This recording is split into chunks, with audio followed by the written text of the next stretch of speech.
several things. The dam removal is probably number one on the list because it's super urgent. So that's something we're going to form a committee around. And actually what we kind of think is public infrastructure is so broad that we need a number of different groups working on things that match their expertise. Eric in the chamber talked about outdoor recreation as a way of marketing Albion, so the parks, trails, that sort of thing, river assets that we're not really taking advantage of. Scott talked about sewer and water, how we really need to move forward with that. That's pretty much in the city's domain at this point. Anything else? That's pretty much it.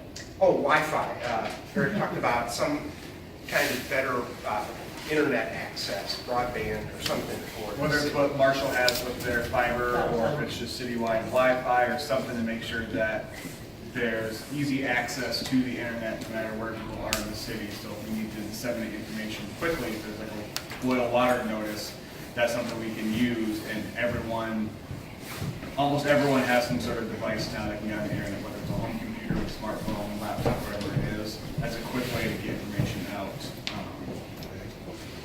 for urgent issues like that. And there's a lot of things going on in the city with infrastructure. At the next city council meeting, there's going to be discussions or discussion and approval of rate increases for wastewater.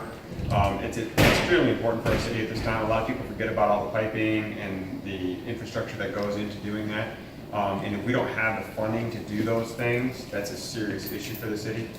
Same goes for our water. And so there's a water study going on right now, and there's probably going to be water rate increases this year as well. Again, extremely important for the city. And then we start talking about the dam removal. People get a little nervous about that. They don't want to see the dam being taken out of Victory Park. But the DEQ is forcing us to do something about that soon. We're looking at well over $1 million in cost to repair the dam as it is right now. And there's very little to no money to repair dams. There's a ton of money available to remove dams and remediate the channel to the south of the dam where the sediment has built up, and that's why we were working with the DNR and looking at what grants we can get, how we can do that, and how we can go about doing that. Generally what he's talking about, if we get working on this right now, we're looking at probably 2024, 2025 before that project's complete. And so we're at a point, an emergency point almost now, where we have to start doing something with the dam. And so if we don't get on this quickly, we're going to be in serious issues with the DEQ about either fix it or remove it now, and that cost might all come back on the city if we can't get it going and get the grant money and the grant funding and all that working in process and in progress. So it's an important project for the city. So when you remove it, are you talking about like a kayak trail down through?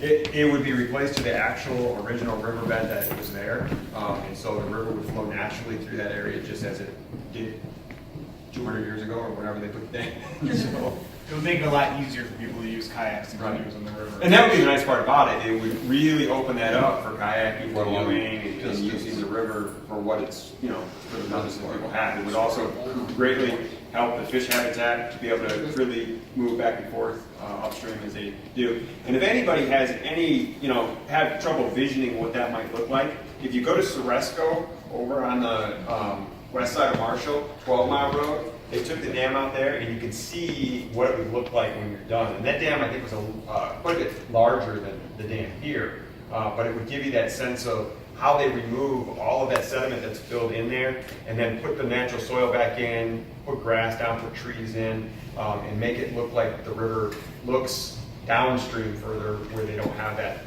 dam holding back the water. Thank you.